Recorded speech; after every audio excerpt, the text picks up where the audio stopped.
How did a Siberian peasant become the most powerful person in Russia? Grigori Rasputin was a simple farmer that became a notorious mystic. He had a soul-piercing gaze that mesmerized everyone around him and a reputation that preceded him everywhere, and I'm going to tell you more about that soon. He was bold in his sins and his spirituality. Rasputin was kind of a recovering pervert who struggled openly with his lust for the flesh, while at the same time chasing the religious ecstasy that he felt in his youth, at first through prayer and later through alcohol and sex. So how could a guy like this rise to the inner circle in Russia? Rasputin insulated himself into the hearts of the Tsarist government by doing one thing. He managed somehow to heal the Tsar's son, who suffered from hemophilia, a rare, usually inherited bleeding disorder. After he managed to pull that off, the royals, they didn't dare to let him go. They were worried that the boy would get sick again and they would need Rasputin. And from that foothold, Rasputin orchestrated scandal after scandal, and with each of them, he grew more influential. He became almost untouchable. At the same time, he was splitting the Russian Orthodox Church into two different camps and undermining the regime that protected him. So there's a lot of drama going on in this book. And then came the war. Nicholas II, he decided to personally lead the Russian army just to boost morale after heavy casualties in World War I. In order to do that, he had to delegate the management of the state to his wife, who just happened to be Rasputin's biggest fan. It was a disaster. All of a sudden, Rasputin was the third most powerful man in all of Russia. A funny story from this book. I mean, how brazen was this guy? According to legend, this guy, Rasputin, he was at the party and people were coming up to him wondering like, are you really the notorious Rasputin? And well, he proved it by pulling down his pants, showing off his sexual organ, which was of legendary size. There was no doubt that guy was the true Rasputin.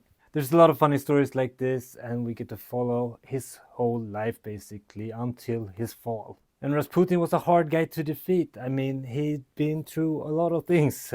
He was assassinated by female assassins, getting stabbed by them. The book speculates that this was why he drank so heavily during the war to numb the pain from that assault. What eventually got to him was a conspiracy, but they had to do a lot to get rid of this guy. First, they poisoned him with enough cyanide to kill a dozen men. Didn't work. So then they shot him.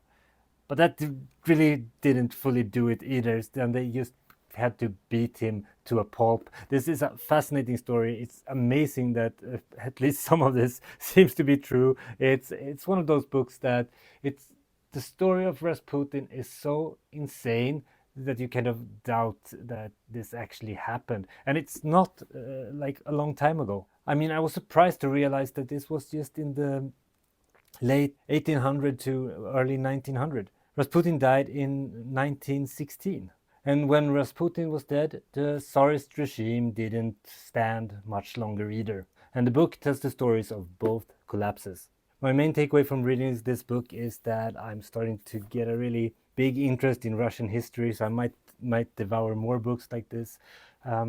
This book ends about the time that this book, I'm going to recommend also the Gulag Archipelago by Solzhenitsyn begin.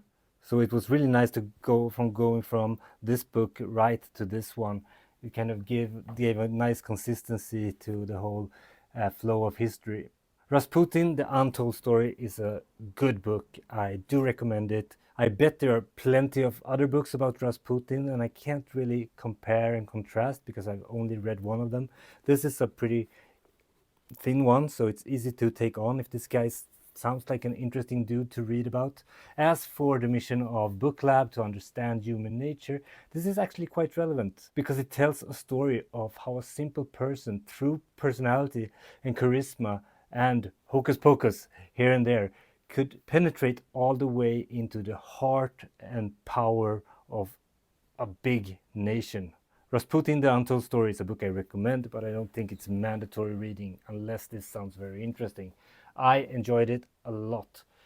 It actually, I want to talk about another book, because this book I came to think about this book as I read about Rasputin, because this story is quite similar. The true story of Caspar Hauser.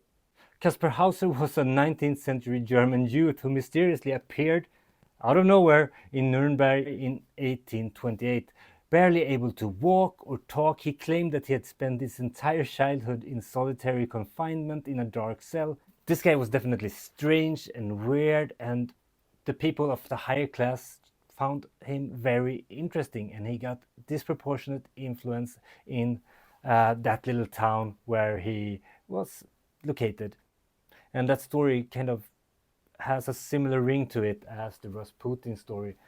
A simple man joining the high society out because of novelty and excitement around people that are strange and weird. That was the short review for today. I hope you enjoyed it. Let me know what you read in the comments. Subscribe to the newsletter, and the next video will be the June non-fiction releases.